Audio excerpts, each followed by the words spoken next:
വൈകുന്നേരം തന്റെ കഫേയിലെ ചിരിയും സംസാരവും നോക്കി നിൽക്കുമ്പോൾ അർജുന് ഒന്നോർത്തു. പരാജയത്തിന്റെ വക്കിൽ നിന്ന് തന്നെ പിടിച്ചുയർത്തിയത് ആ ഒരൊറ്റ തിരിച്ചറിവായിരുന്നു. കൊച്ചിയുടെ തിരക്കേറിയ ഒരു തെരുവിൽ ആൾത്തിരക്കില്ലാത്ത ഒരു പഴയ കെട്ടിടത്തിന്റെ മുകളിൽ അക്ഷര കഫേ എന്നൊരു ബോർഡ് തൂങ്ങിയിരുന്നു. അതായിരുന്നു അർജുന്റെ സ്വപ്നം. ചായയുടെയും കാപ്പിയുടെയും മണത്തോടൊപ്പം പഴയ പുസ്തകങ്ങളുടെ ഗന്ധം കൂടി നിറയുന്ന ഒരിടം. ഒരു സാധാരണ കുടുംബത്തിൽ ജനിച്ച അർജുന് ആകെ ഉണ്ടായിരുന്നത് കൂട്ടുപുസ്തകങ്ങളായിരുന്നു. ആ ഇഷ്ടം വളർന്നാണ് സ്വന്തമായി ഒരു പുസ്തക കഫേ എന്ന ആശയത്തിലേക്ക് എത്തിയത്. കയ്യിലുണ്ടായിരുന്ന ചെറിയ സമ്പാദ്യവും കുറച്ച് കടം വാങ്ങിയ പണവും കൊണ്ട് അവൻ ആ സ്വപ്നത്തിന് ചിറകുകൾ നൽകി. പക്ഷേ തുടക്കം നിരാശയുടേതായിരുന്നു. ദിവസങ്ങൾ കടന്നുപോയി. കഫേയിലെ കസേരകൾ ഒഴിഞ്ഞുകിടന്നു.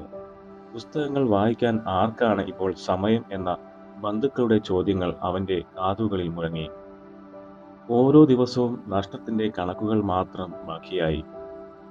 ഈ സംരംഭം ഒരു പരാജയമാണ് എന്ന് ഉപേക്ഷിക്കാൻ അവന്റെ മനസ്സ് പലപ്പോഴും മന്ത്രിച്ചു. എങ്കിലും എല്ലാ ദിവസവും വൈകുന്നേരം പ്രായമായ ഒരു എഴുത്തുകാരൻ ആ കഫേയിൽ വരുമായിരുന്നു. അദ്ദേഹം ഒരു ചായ കുടിച്ച് മണിക്കൂറുകളോളം അവിടെ ഇരുന്ന് എഴുതും. ഒരു ദിവസം അർജുന്റെ സങ്കടം കണ്ട് അദ്ദേഹം പറഞ്ഞു, "മോനെ, ആളുകൾ ഇവിടേക്ക് വരേണ്ടത് പുസ്തകങ്ങൾ വാങ്ങാൻ വേണ്ടി മാത്രമല്ല, കഥകൾ കേൾക്കാനും പറയാനും വേണ്ടിയാണ്. നിന്റെ ഈ കഫേ ഒരു വിൽപ്പനശാലയല്ല, ഒരു അനുഭവമാക്കി മാറ്റണം." ആ വാക്കുകൾ അർജുന് ഒരു പുതിയ ദിശാബോധം നൽകി. അവൻ തന്റെ കഫേയെ പുനരുജ്ജീവിപ്പിക്കാൻ തീരുമാനിച്ചു. ആദ്യത്തെ പടിയായി എല്ലാ ശനിയാഴ്ചയും വൈകുന്നേരം ഒരു കവിയരങ്ങ് സംഘടിപ്പിച്ചു. തുടക്കത്തിൽ വിരലിലെണ്ണാവുന്നവർ മാത്രമേ ഉണ്ടായിരുന്നുള്ളൂ. പക്ഷേ പങ്കെടുത്തവർ ആ അനുഭവത്തെക്കുറിച്ച് മറ്റുള്ളവരോട് പറഞ്ഞു. പതിയെ ആളുകളുടെ എണ്ണം കൂടി. തുടർന്ന് പുസ്തക ചർച്ചകൾ, കഥ പറച്ചിൽ സെഷനുകൾ, ചെറിയ സംഗീത പരിപാടികൾ എന്നിവയും അവൻ സംഘടിപ്പിച്ചു.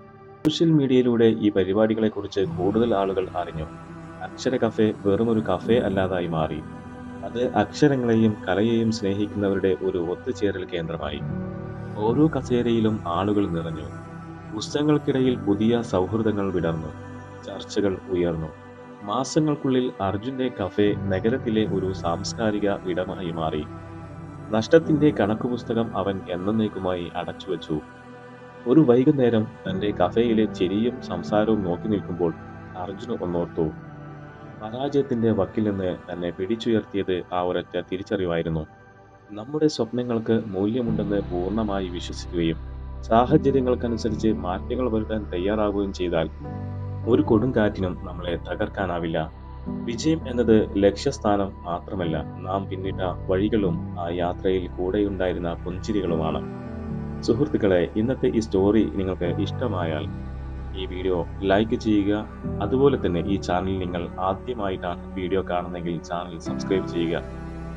കൂടാതെ നിങ്ങളുടെ സുഹൃത്തുക്കളുമായി ഈ ഒരു സ്റ്റോറി പങ്കിടുക. തീർച്ചയായിട്ടും മറ്റൊരു വീഡിയോ ആയിട്ട് നമുക്ക് വീണ്ടും കാണാം. ബൈ.